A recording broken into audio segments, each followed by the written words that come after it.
We will kick things off right now. Very excited. Let's make sure we don't hear any feedback there. Very excited to have Lisa Shorr with us today. Lisa has written a new book called Your Brand Unleashed, which is 9 proven strategies that build trust and maintaining lasting client loyalty. And brand new book. That's pretty exciting. Congratulations, first of all. Right there. Yes. Thank you. Very Thank, exciting. thank And you. it's been years in the making, hasn't it? It's been 2 years to create the book, to write it and then have it published. But it's been 9 years of, well, 10 years really, but as I started with my own MSP and then I took it to the road. So 10 years of coaching and Yeah, experiences that came into writing this book. So yeah, it's been a long time in the making for sure. that's Would it be exciting. good? Would it be good for any business that wants to work on their brand, or just MSPs? So I wrote it I've been in the MSP world for 25 years. So I wrote it thinking about MSP, but there's also some stories in here, Jay, that are also general small business owner stories. So it can absolutely be there's definitely some technical stories in there, but there's also some stories that are more general small business. Okay, Nice. so we can recommend it to our clients as well. I'd be Yeah, honored. I would be honored. yeah, Okay. there you go. That'd be amazing. Thank you, Jay. Holiday gifts there, Jay. Holiday gifts. That's right. Bulk order. Send them out to every one of your clients. Fits right in a stocking. There you go. It's exciting because one of the things that we've known each other for several years now, and the thing that we often talk about is our branding and that brand, the image appearance, because it's so critical. My background, back in college, I was on the Disney college program where the the epitome of all when it comes to branding, right? And my experience there, just how you point, even, you never point like this, you're always pointing like this or full hand like this, because just one finger pointing like this is Can't rude, point and like it's that. yeah, right. No, no, Not that, not no, no. that. It's all those little details that make such a huge difference in the things that, a lot of people don't, really think about. But, it's just critical in that brand appearance because we are a brand. Each individual one of us are a brand. So just so critical, right, Lisa? You hit the nail on the head with that. And I think that my premise with branding and really thinking about this book is all about, and people, we all have different attitudes toward branding and image. So I'm asking everybody to be open to this conversation of perception management. Yeah. And a long time we've been resting on our technical, and so we'll just speak specifically on the tech side of things. We rely heavily on our tech skills, thinking that that's enough. And that's what Sure. a client is hiring us for. And that's what a client keeps us. And that's really not why a client hires us. They hire us based on a feeling. Yeah. And that feeling of, do I trust this person? And so that perception is a critical mindset opening and like a broadening our mindset to thinking we can't just focus on our tech stack, which is critical. I don't want anybody to think that I discount the technical abilities. That's for sure. Right. Yeah, absolutely. So with that being said, I'm going to turn things over to you. For the next 15 minutes, I'll have you, kick things off and chat with us, and then we'll open it up to discussion and any kind of questions that anybody has after that. And with that being said, I'm going to turn it over to Lisa. So I think that I wanted to start by, I would love to hear, please make this interactive, ask me questions. I know there's time for Q&A, but I wanted to quickly start by talking a little bit about why the book came to be, if I may, Dan, and then talk a little bit about Absolutely. what's in the book, which will be, you'll walk away from this 1 hour call today, even if you, I mean, I would love for you to buy the book, but even if you don't, there'll be strategies that you can implement now in your MSP so that you can start building your brand and the brand of each team member. Because Dan, you mentioned that we all have our own personal brands, and that's I think that's going to be like the first place I'm going to start. And then I'm going to share why the book was so critical. But perception is reality, and our personal brands then build the corporate brand. So you can't really, you can have a logo and you can have all of that, but you can't really have brand memorability until you focus on the human side of things and create a great product. And in a service industry, we're the product. Your team is that product. So a personal brand is two parts of a personal brand. One, it's that gravitas. It's that you walk into a room and you command attention. People want to hear you. You command it, but you don't demand it. And people want to hear what you have to say. They're interested because you walk in confidently, you walk in intentionally, and people want to hear that. So that's part of the brand. The second part of a personal brand is, what are people saying about you when you're not there? So when you're not physically working with a client or working with a prospect or, marketing, what are people saying about you? For me, I want to make sure people align me with small business ownership, IT specialty, 25 years, and someone who walks and talks branding. That's how I want to be remembered. So each and every one of you has a unique journey. So the first thing I want you to kind of take notes on is, how do you want to be perceived by others? How do you want to be remembered? So taking a step back, so putting that in perspective, more than around 2014, my IT company was fired. And the story is in this book, but we were fired.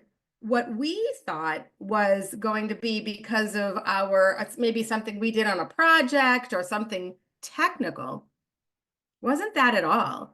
And when our buyer said to us, every time I call your office, your team acts as if they have no idea and they don't remember who I am. So two things to note. One, this was a 10-year client. Rhode Island is a very small state. So we should, everybody knows everybody here in this state. And for us to have that lackadaisical attitude, and two, it was because of our phone skills. And I was like, our phones? It wasn't something technical that we did. It wasn't because of a price. Wasn't that at all. And so then I started looking and analyzing other client issues that were coming up. And when I started analyzing, oh, don't send that engineer back. He makes me feel stupid. Don't, whatever. And so kind of think about some of the reasons why you have churn in your company, in your MSP. Why are they leaving you? So once we started analyzing that and realizing it wasn't our technical skills, because we definitely honed in on all the certifications we needed. We were Microsoft Small Business Champions. We were SonicWall certified, all the things, but we weren't all the things humanly. And so I needed to, as a marketer, and I began this journey as a stylist, as somebody who was focusing on cleaning closets and working fashion shows part-time while I was working in the tech business as well. I've always had a passion for fashion, as they say, but I expanded my knowledge. And I said, how do I learn? How the heck do I have these soft skills conversations? How do I teach my team? So through time, I joined the Association of Image Consultants International, which is a specific organization for image professionals. But I don't call myself an image consultant. I call myself a brand coach and a business coach. We started pulling it all together. So I started with my phone skills, and now we have scripts. So if you don't have scripts, you want to start writing some scripts. So make that as a note, have standardized phones. And that's in the book too. I give you scripts. I give you all the strategies in this book. Everything I'm talking about is all in one. So we started with the phones. We started not only writing scripts, but then we started to coach on. Then I learned how I work with a vocal coach now personally. I'm not a singer, but he's also someone who's taught me how to present on the stage, how to vary my voice when it's needed. So when you're answering a call, start listening to what your team sounds like. Do they sound interested or disinterested? I worked with a service manager once who said, "Oh, I'm just grabbing the phone. I'm busy. I'm in the middle of a ticket. I'm just grabbing the phone." And I said, but each client that's calling you, that's paying you a monthly recurring revenue, is somebody who wants to be treated like a VIP each time, not just because you're busy and you're just grabbing the phone. That's expected. So you've got customer service, and then you've got client experience. Customer service, you pick up the phone, you create a ticket, you service the client, you close the ticket. The client expects that. But as Dan mentioned earlier with his Disney training, a Disney expert speak to us once, and he said, you've got to plus the show. You've got to provide that extra so that you're memorable. So then I created what's called the B.R.A.N.D method. And that's what the premise of the book is all about. B.R.A.N.D is an acronym. So each of these strategies are what I implemented first in my MSP to turn things around. The first thing I needed to think about was B, that was our behavior. It was too relaxed. It was too just unaware. We just weren't aware. We just weren't aware because why do we get into tech? Because we love fixing things. Because we love the idea of definitely helping clients use technology. But the premise is I like to fix things. So great. Let me now, oh, and I'm making money at it. Great. And then when you start growing and you bring on clients, you realize my behavior needs to change. And I now need to think about how do I respond in a way that builds a relationship, builds trust and loyalty so that we have client retention. So behavior is all about emotional intelligence, and that's our ability to assess a situation and then determine how to respond so that you maintain trust and credibility and respect. And it's not always going to be the, a yes person or a no person. Oftentimes it's a negotiation of conversation. So then R is all about respect. And that starts with respecting ourselves and who we are as individuals, as humans, taking care of ourselves, thinking about, we literally had conversations of shifting from soda to water, having conversations of walking around the building. But then it's respecting our team members and each role that they play. We really care that each team member is a leader in the company. I don't want anybody to consider themselves in silos or just ticket closers. They're all leaders. And then respecting our clients' brands. And then A became our appearance. And we definitely instituted uniforms in our company, logoed shirts, what to wear when. We have conversations of what to wear to a cybersecurity seminar, to the legal industry, but we dress differently for property management industry, which is two of our verticals. The other piece of it is nonverbal behavior and our posture and how we physically presented ourselves. And when we're making eye contact or having communication, how do we physically position ourselves so that we look interested, we sound interested? N is all about networking. And there's 3 kinds of networking. And I think that this probably will warrant some future discussion. So maybe we want to make note of this one, everybody. Networking, certainly lead generation, getting out there, thinking about what we're going to wear, some strategies, conversation starters, a great handshake, eye contact. Then there's networking with QBRs or TBRs, technical business reviews. And what do you sound like? What do you look like? One of the stories in the book is about one of my clients who was getting ready to do a virtual TBR, and how he was so successful because he prepared, because he practiced and rehearsed. Then the last is all about our engineers. And I think this is a critical aha moment. And I actually just presented this at IT Nation. It's called Planting the Seed. And our engineers can be a great support unit to the sales process. They're not considered salespeople. They're considered their day-to-day, and then they can go in and they can make recommendations if they're polished and prepared.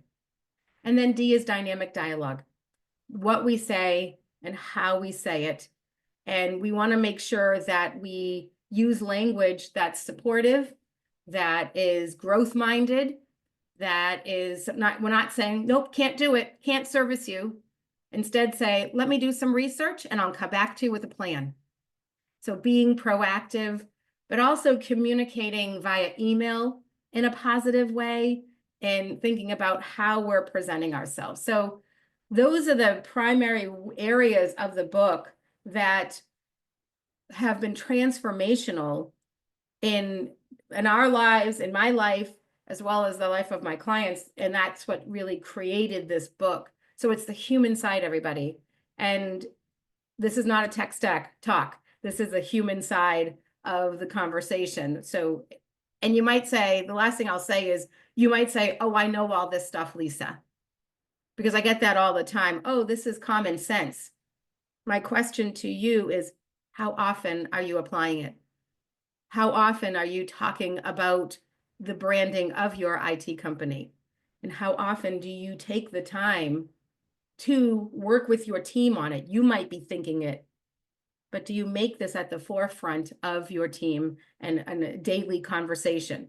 So I hope that provides everybody a great background of what we're talking about, and I'd love to have a deeper conversation. Yeah, absolutely. I think it's great stuff. I think back to my early days. I originally started my first IT company in 2001.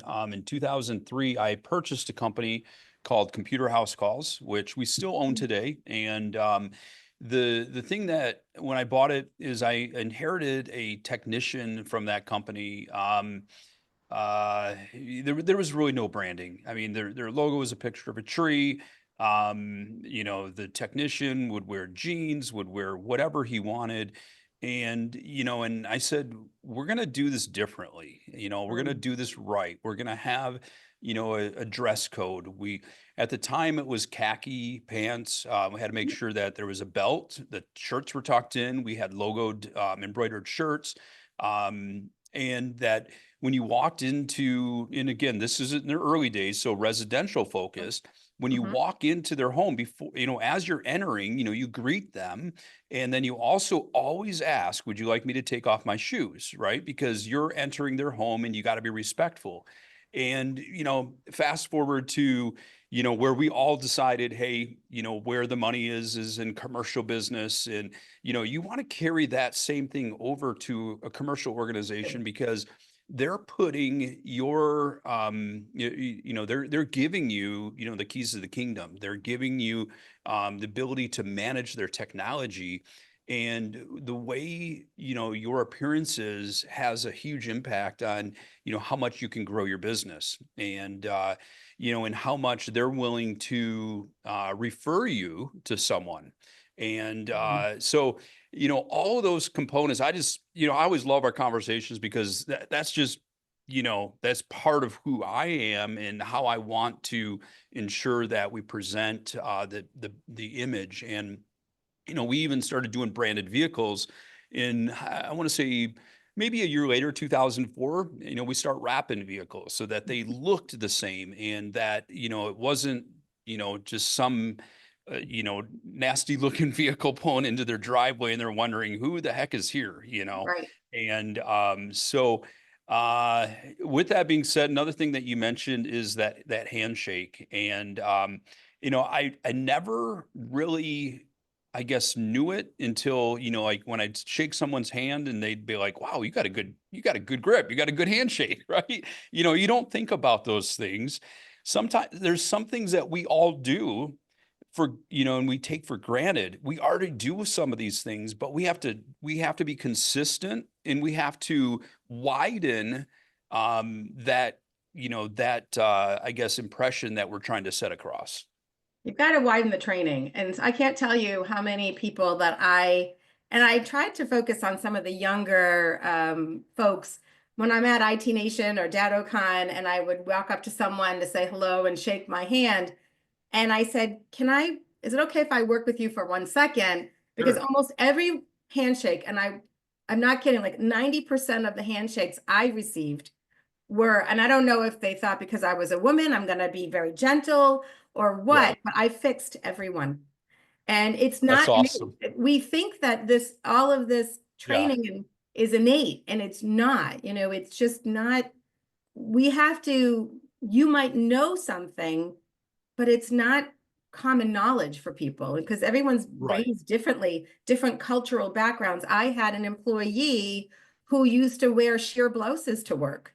And, Yeah. and it was a blouse, but it was Yeah. sheer. So Right. I did a lunch and learn with my team. And this is one of the things that, one of the reason why B.R.A.N.D happened. But and I said, I gave a whole workshop on impressions, and I'm not trying to change anybody to be someone that they're not. I'm just asking everybody to be intentional with how they want to be perceived. And she said to me after, you know what, Lisa, thank you for this. Nobody ever taught me. Nobody Yeah. ever Yeah, taught me absolutely. what the appropriate outfit is to wear to a workplace. You're the first person who's had that conversation. And I've been brought into insurance companies and all kinds of companies to have this conversation of what's appropriate for that office, for that industry. Yeah. And if you're not doing these things today, it doesn't mean that you're a bad person by any means. It just Yep. means that you don't know necessarily what others might be expecting. And we have to read the room, we have to know our audience, and we got to make sure that we're delivering on who that audience is. And uh, you know, going back to just like from a dress code perspective, I think some of that for me is Catholic school. I went to 12 years of Catholic school. So, your hair couldn't be below your collar. If you did Mhm. not have socks on, you got 2 hours of detention for each hour you didn't wear socks. If you wore jeans, you got 2 hours of detention for, I mean, it was very strict. And so I think it became a little more natural for me, so it wasn't as difficult. But you know, again, if we're not doing these things, it doesn't mean we're bad. It just means that Yeah. we know that we can do better, and there's always ways that we can improve upon the image that we're trying to portray. And it really it changes that conversation when you're having it when you're sitting down with the business leader. One of the things that we've talked a lot about is stop having those blinky like conversations, having more business owner to business owner, business leader to business leader conversations. And when that's one thing to have those conversations, but if your image and how you're portraying yourself doesn't come across the right way, then it may diminish, all the great things you're saying, just because in their mind they're thinking, I don't know. It's a distraction. I mean, the Right. word is, it's just a simple distraction. And I want to first, Dan, commend everybody for being on this call today because you're truly interested in professional development. So everything we're talking about is about making ourselves better.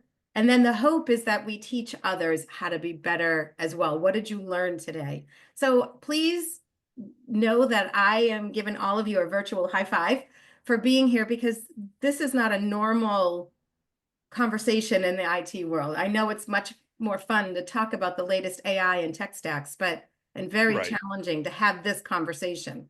So please, Yeah.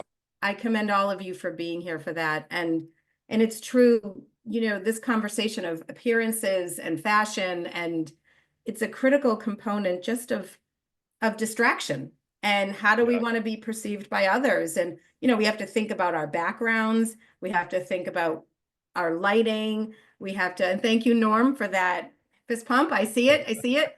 The next step, Norm, is to turn the camera on so I can see you, if I may say. So, and then, for virtual perspectives, it's turning that camera on and being a part of, there you go. So now I can connect with you, like it's so hard to Yeah. make a connection with just a voice, but it's powerful, but you can. But look at the difference when you can actually see somebody. But I'm And now wearing my professional clothes, so I was afraid to there you go. catch some. It's okay. I mean, there is a time and a place, right? And if you're sitting here, you're listening to a webinar, I mean, so be it, right? I think there's a time and a place. You don't always, I mean, do I always wear a button-up shirt? No. I mean, sometimes I'm more casual and have a branded Everything MSP t-shirt on, Mhm. right? And it's just it just all depends on the situation and what the setting is. And uh I lost what I was going to say. I'll come back to it in a minute, but yeah, Norma's fellow Rhode Island. I mean, like in Michigan, we say Michigander, but I don't know what you call people in Rhode Island. Rhode Islander. Rhode Islander? Are you Yeah. so fellow Rhode Islander? There you go. Oh, And hey, Norm. Yeah, I went to URI. So did my husband, Eric. Go Wow. Rhody. Wow, class of 2015. No, he was class of 93. So, Joking. Of course, I'm not 27. I so think Norm might be joking a little bit with yeah, us there, but Rhody. Class of 85. I there love you it. go. There you go.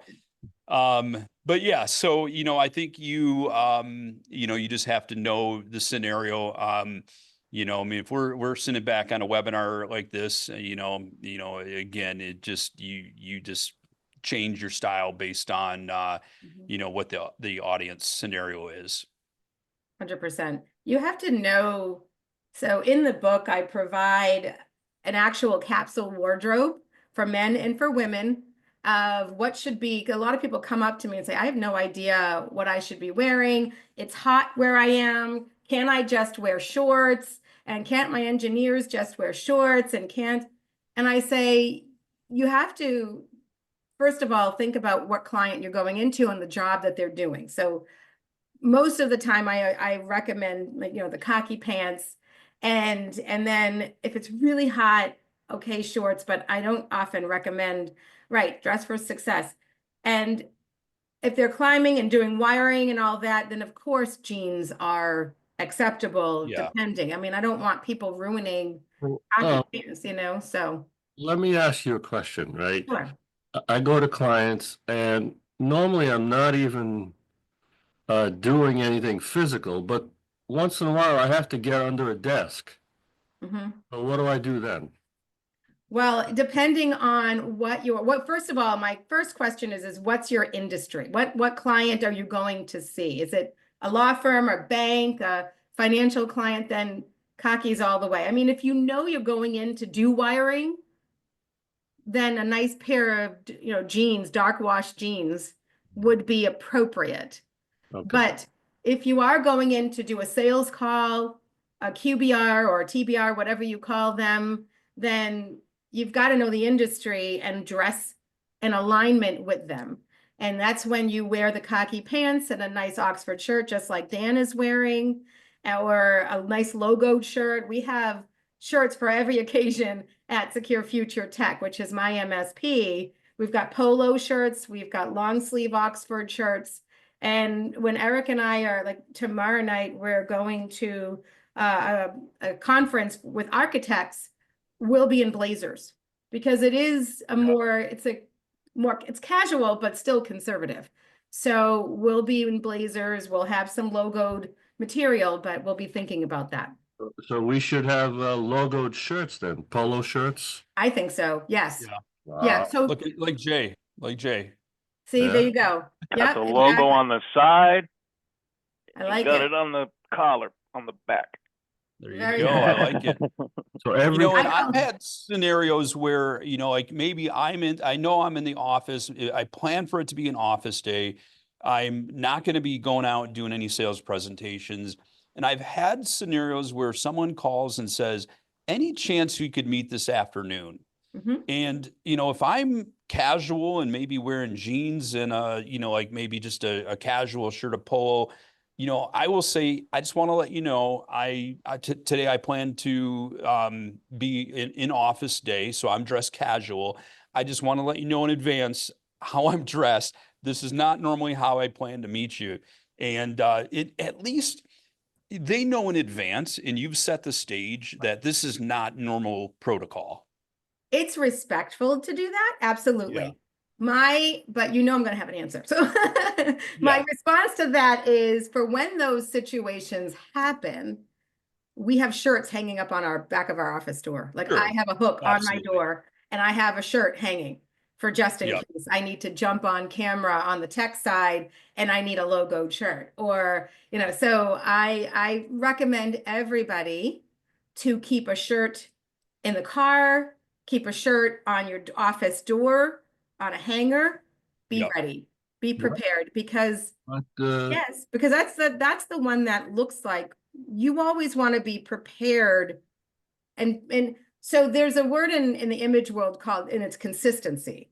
And consistency is it's the standard below which you will not go. Yeah. So what is the standard for your IT business? And then maintain consistency there. And so Absolutely. telling that one story, consistency in the book, in the book, it's consistency, congruency leads to credibility. So consistency is the one story.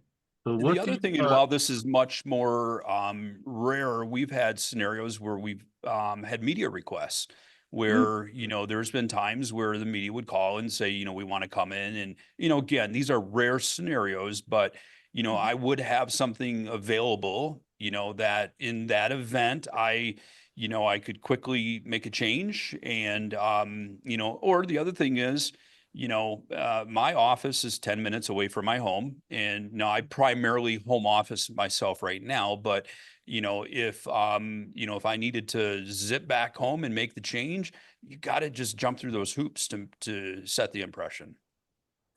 Absolutely. Even with the media, even at least if you have a poloed shirt, so you're branding on the camera, you know what I mean? So Right. having that at a minimum, a nice polo shirt or a nice Oxford shirt hanging on Yep. your door for any kind of, and oh, no problem, I'll be right there. And you can quickly do a Yep. quick change is really, so and that's another strategy I'm teaching, another fashion tip, everybody, write that one down and stick a hook on your door, get one of those 3M. If you don't have a hook, get one of those 3M ones, grab a Yep. hanger, put a shirt there. So. Norm, you were going to say something? yeah, what do you recommend for trade shows or professional conferences? So trade shows, depending on the industry. So for the legal industry, I always wear a blazer because that's the norm, the dress norm. We were just at a property management trade show. Everybody wore, we have fleece jackets, we have polo jackets, but you're always in logo. So at a conference or a trade show like that, you want to be, you're representing yourself as a vendor as well as a trusted advisor, but you want to be consistent with your brand. So, but thinking about the industry that you're going into, I think that's a really critical lesson to think about here. You've got manufacturing industries. I don't know, maybe people can put in the chat the different industries that they are in and, depending on what their dress code is, but you definitely want to have logoed shirts available, Norm, for those types of, and khaki pants. And khaki. And by the way, this is really quick, if I may, when you're at those trade shows, stand in front of your table, not behind. Yeah, absolutely. In front of your table, too many And no people. chairs. No And no, chairs. put them on the sides. If you need to sit, absolutely do what you need to do. Bring a lot of water, but be in front of your table. Too many people are hiding behind a computer screen and then looking down, and then they miss an opportunity to make contact with somebody. They miss that amazing opportunity. So, and that handshake that we talked about earlier, that's when it really comes to play. And one thing too with the shirts, it's pretty easy to find a local company that does embroidery. Mhm. There's, whether it's, an established business that has a location where you can come check out different, styles of shirts or such. Or you can, bring items into them and they can embroider. So when you think about embroidery, don't be fearful that you're going to have to buy 144 of them. No. A lot of embroidery companies, especially small ones, maybe they're home based, they'll do them up for you on in one-off scenarios. And we also do jackets, obviously Michigan winters, and also caps like beanies. And because, again, that carries over from that impression perspective. You want that consistency. I agree with, and a lot of those printers will print on demand. We provide shirts for each team member. So even if they're not a direct facing somebody, it's still important because when you have guests coming into the office, if you know the media is coming into your office or some guest is coming into your office, I want everybody to look intentional. I want that consistent logo to be throughout the whole company. And that it takes strategy. And it's Yep. also an investment on our part, but I want our engineers to understand the value. And if it's me investing in them and providing them shirts. So, And change them out every so often. That's Mhm. what, our strategy's always been is, we have the long sleeve, we have the short sleeve, but we change out the look of them. So it's not the same thing, years down the road. Right. 100%. So just, switch them up and make sure that the coloring, everything correlates to your brand and, that it's a solid fit. Anybody else have questions out there? Please feel free to jump in. Definitely ask me questions. We can talk about phone skills. We can talk about, I mentioned planting the seed and that strategy. We can talk about what You know, questions? let's talk about phone skills a little bit because I think that's a critical thing. Little things like always asking permission. May I put you on hold for a moment, right? Versus Mhm. just saying, please hold and, click, you throw them on hold. Can you jump into a little bit from that perspective? So the first thing I want everybody to think about and to walk away with, I told you I wanted to give you guys actionable strategies, is I want everybody to have a standard greeting script. No matter who's answering the phone, an MSP is small, and everybody should be answering the phone. Typically, service line answers the service phones and sales, but everybody should have one standard greeting script. And ours is, good morning. Thank you for calling Secure Future Tech Solutions. Lisa speaking. How can I help you? So that I just gave you the script.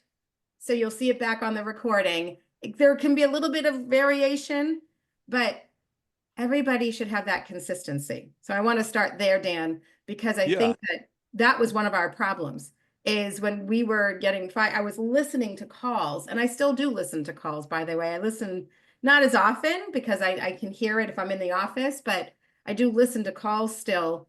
And just that initial greeting, it gives the brain time to kind of I was taught once by a therapist that your brain needs time to prime. It needs time to process and prime. So having a script that gives someone time used to hearing your voice, process the company name, the person's name. So then having a standardized process of who's calling and why are you calling, and really having that understanding so that when you're transferring the call, not blind transferring a call. So I Right. had a client once who did what was called blind transfer. And a blind transfer is when you just push the call through and you don't give any heads up. I see, Jay, you're smiling. Has that happened to Yeah. you? Yeah, What but I happened? mean, generally, if we're going to do a blind transfer, we'll, start it and then say, "Yo, transferring so and so," you know. Well, Yeah. so, right. At least it's not blind anymore. Yeah. Right. Yep.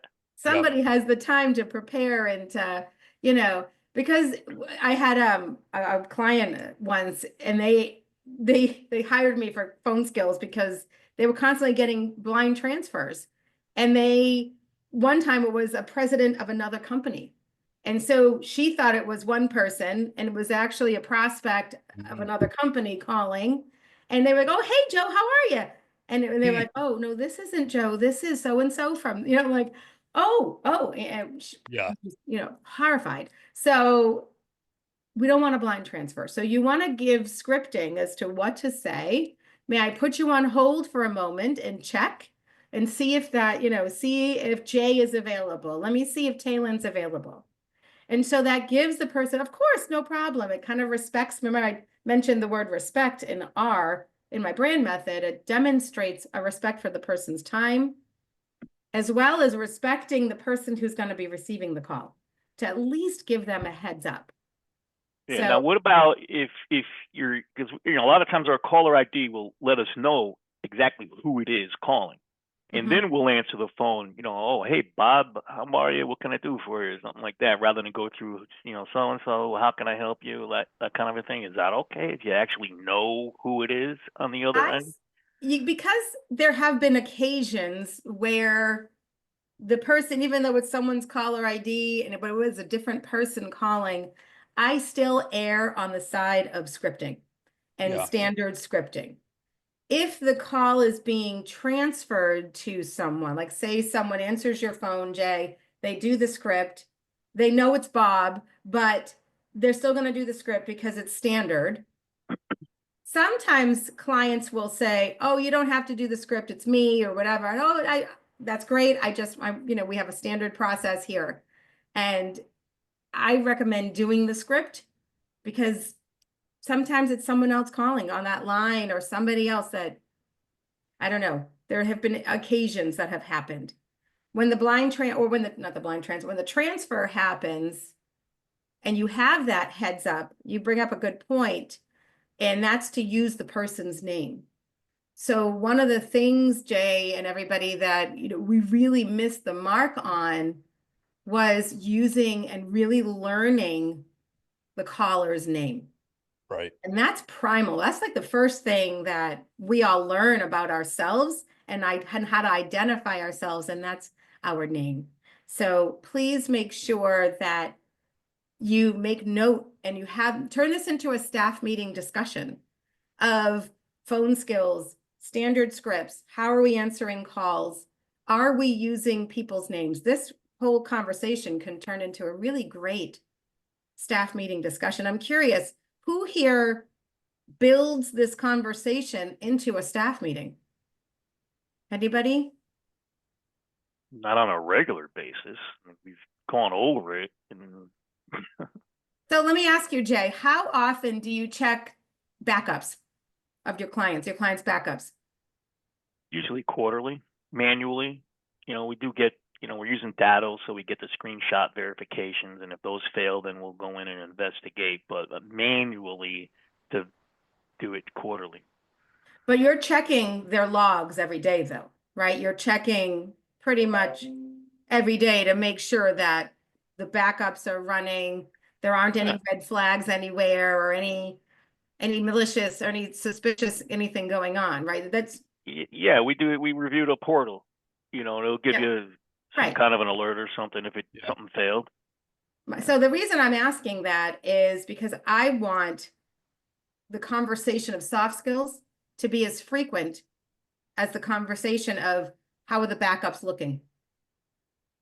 And it doesn't have to be like a formal setting just like this, but every single day have some conversation of, hey, and it doesn't have to be like a teachable moment. It could be an acknowledgement of you noticing, hey, hey, you just got a haircut. That looks great.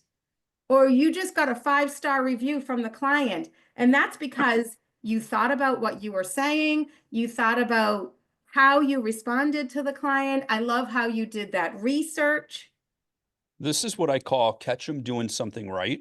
And, it's so easy to point out maybe what somebody has done incorrectly, but pointing out something that they've done right, you get a different vibe, a different feel, and it's that high five. And And while we haven't done this in a while, and of course with inflation, it's a little bit different, but we would have what's called high fives, which were $5 gift cards. Now they should probably be $50 gift cards, you know, but, just, you see a great client interaction, hand out a high five, great job with that.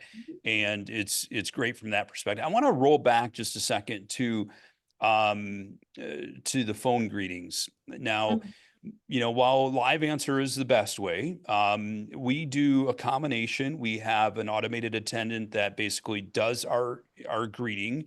Thank you for calling Greenlight Business Technology. If you know your party's extension, you may enter at any time. Otherwise, please hold for immediate support. And then it automatically rolls over to a ring all and anybody can answer it. So what's critical is if you have a initial greeting, you want to make sure that you're not saying the whole company name all over again, because you've already done that in that automated attendant. So when the person then is answering it, it's, hello, this is Dan. How may I help you?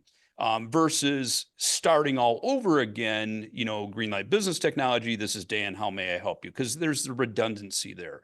I just wanted to share that too. So think through the entire flow. As far as how that works from that perspective. Yeah. So what do you think about an auto attendant? I mean, we have one, but I know other people that are adamantly opposed to auto attendants and always want a live answer. So I think that, the sales line, especially when hot leads come in, should always be live answered. So we actually have 3 different phone numbers for my MSP. I have a service phone number. And that one does have an auto attendant. It's me, it's my voice. I'm the recording. I happen to be like the recorded voice for some of my clients as well. But it's my voice saying sales, press 1, for service, press 2. So if they dial the 921-2607 number, they're going to get that. But if they dial the 537, my goodness, what's the marketing number? But I'm on here, I can't remember it right now. But if they dial my marketing number, that's live answered. That will be live answered because I don't want to miss. It cost me thousands of dollars to just get the phone to ring and to bring on a new client. I think it was like $900 just for a lead to call my office. And then to close that deal, it was several $1,000s to close the deal. So if you haven't calculated your cost per lead and your cost per closing a client, I highly recommend you do that, because that'll influence your decision. Because every time we don't follow our process of answering the phones and asking qualifying questions, that's $900 out the window. And that's not a way to run our business. We have to think about every dollar as a leader of our businesses. We have to think about every dollar. And another reason I want everybody to focus on phone skills is I want you to calculate your lifetime value of your client. If you haven't done that already, it's very eye-opening and it makes the case deeply for client experience. So if I may, Dan, I'll just quickly do a very fast math. Say your MRR, your average MRR for your top client is $1,000 a month. I'm not a mathematician, so we're just going to stay there. And we're going to stay easy. But you do the math for your average MRR or the client that you want. So I'm going to stick with 1,000 times 12 months. So say your contract, it could be month to month, but let's just say the contract is 12 months. Maybe you have a 3-year contract. So that's 36 months. So now that one client for $1,000 is now valued at 36,000. However, then they have project work. Then they have setup fees. Maybe you sell them a phone system. Maybe, you upgrade whatever. So take that 36,000. And at this point, now you're doubling it based on project work, setup fees, all the other fees and projects. But then usually clients stay with us. We have a really great track record in this industry of 5-10 years with clients. Now, what's the lifetime value of your client? So this could be another management conversation. And if you haven't done this calculation, I highly recommend you do it, because we have a client that's right now worth well over $500,000 to us. And if I don't have that conversation with my team and explain to people, hey, this is what it means to our company, and this is the value to our company, this is why I'm doing all that we're doing. I mean, I'm not just asking you to think about what you're saying and how you're saying and how we answer the phones. I'm asking because of the growth of this company, and I want all of us to be in a stable environment that grows, that prospers. Now, when you go through that calculation, do you use it on revenue, or do you go by net profit, gross profit? How do you calculate? I start with, if I'm doing it with a team member, then I start with the gross revenue. What are they paying us? Most people know, not everybody on the team knows what our MRR is per client, but there are certain leaders in my company that do know that. So we have that conversation of, let's just talk about it. Our MRR is, $1,000 a month. Oh, and then look at, you just installed a project of, you upgraded, you shifted from an on-prem server to the cloud. What was that value of that project? Oh, and you know what, we just upgraded all the firewalls. So, and that was another project. And then, so we do the high level conversation. And account management purposes, you can go granular with the profitability and all that. But just to have a general conversation, Jay, with your team, it's great to just stay high level. It's all right, but it gives people an idea of what it really means. And then you can say, by the way, now we got to take all the profit out of it. Now we got to really take the stuff out of it to make it what it is. But the conversation lends itself well enough with the big number, with the gross revenue number. So does that answer your question? Yeah. Awesome. Awesome. What else? Anything else? Other questions? I had to drop off a little while ago and take an emergency call, but did you get into like branding specific services or anything like that? Because one of the things that we do, because our logo's got this little guy with this shield on it. Mm-hmm. So we call our managed services Net Shield. Love it. Our backup services Data Shield, spam filtering, Mail Shield, stuff like that. I love that. Consistency. Everybody, that's a perfect example of consistency. And that maintains your standard of brand recognition. And people love that because it demonstrates your attention to detail. Yeah. You thought about that. I love that. Love it. And it productizes it. It's taking something that, our time, which is so intangible, and it turns it into a product. And so Jay, you've created and turned, your different service offerings into different products. And, and it just shows the different offerings that you have. And like Lisa said, just that the consistency amongst it is critical. And, versus, oh yeah, we can do backup. Oh yeah, we can do this. It minimizes what you're really doing. And, when it is viewed as a branded product, it adds tremendous value for your client. And, and if you're doing it right, you can command a higher dollar when you put it in that type of a format. Love that. Absolutely. I just love that. People see value. What value are you providing? Again, remember, this is all about perception management. And what are people seeing? What are they experiencing? What are they feeling? It's not always rational. It's just not. It's just everybody, each one of us on this call today, and everybody who's listening, we were all raised differently. Different backgrounds, different family dynamics, different schooling, education.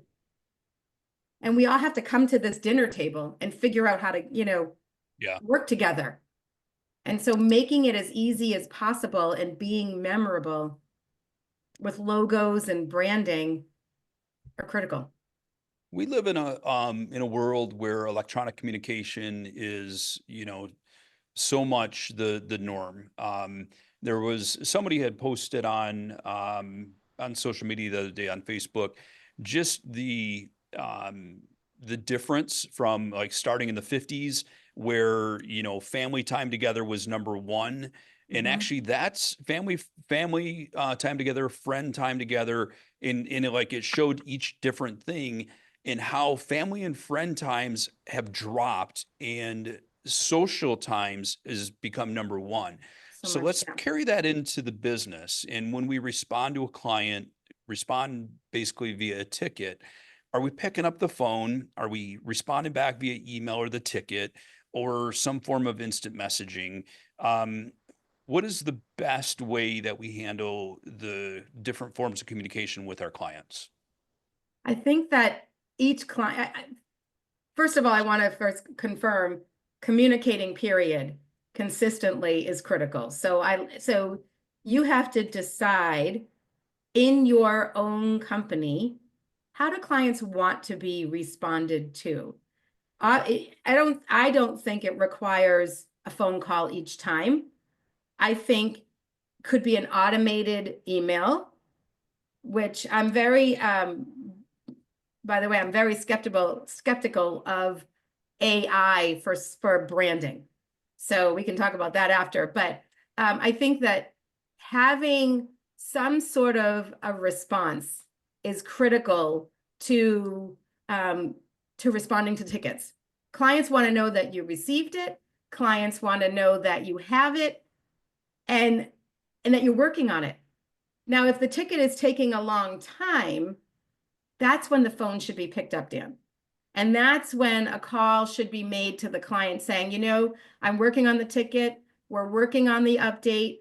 It's coming along. I still have another 15 minutes or maybe you engage in a ticket, you have someone remote in, but you need to do an update and it's taking longer. Explain to the client, just say something along the way, say something so that they are not just wondering, is this person having lunch in the background? You know, not Yeah. really working. They don't know.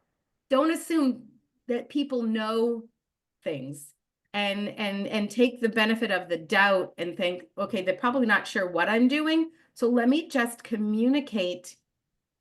Hey, I got the ticket. I'm working on this update. It's taking longer than I expected, but don't worry. If you need to go to lunch or you need to do what you need to do, why don't you drop off? I will call you as soon as I'm ready. So I think that I answered a couple of additional parts of this, your question, but I don't think you need to call every time a ticket comes in. I do think that we need to acknowledge when tickets come in, and that could be an automated message. It could be a quick email that says, got your ticket, I'm working on it. And we'll be in touch. Yeah, they kind of have that in ConnectWise. When a ticket comes in, it shoots out an email. We got a ticket, and then, you know, when it's assigned, in progress, and completed, all that sends updates and whatnot. Yep. Peace of mind. Give them peace of mind. Excellent. They don't know. They really don't. We are at the top of the hour. I want to be respectful of Lisa's time and everybody else's time as well. And I'm sure everybody has a lot of things on their plate for the day. Lisa Shorr with her brand new book, Your Brand Unleashed, and you can pick it up on Amazon. And there is a link in chat. We'll also include a link right in the YouTube comments as well. Excellent discussion today, Lisa. Always a great opportunity to chat about branding with you. And thank you so much for being with us today. I am so grateful to you and Taylin for having me on today, for coordinating. You guys are a dynamic duo and have a great platform, and I am so honored and grateful. And thank you, everybody who asked questions or commented or fist pumped. I am so grateful for that. Thank you. Ask me more questions. Awesome. Thank you, everybody. Thank you, Lisa. Have a great rest of your day, everyone, and we will talk to you guys soon. Take care. So long, everybody. Bye. Take care.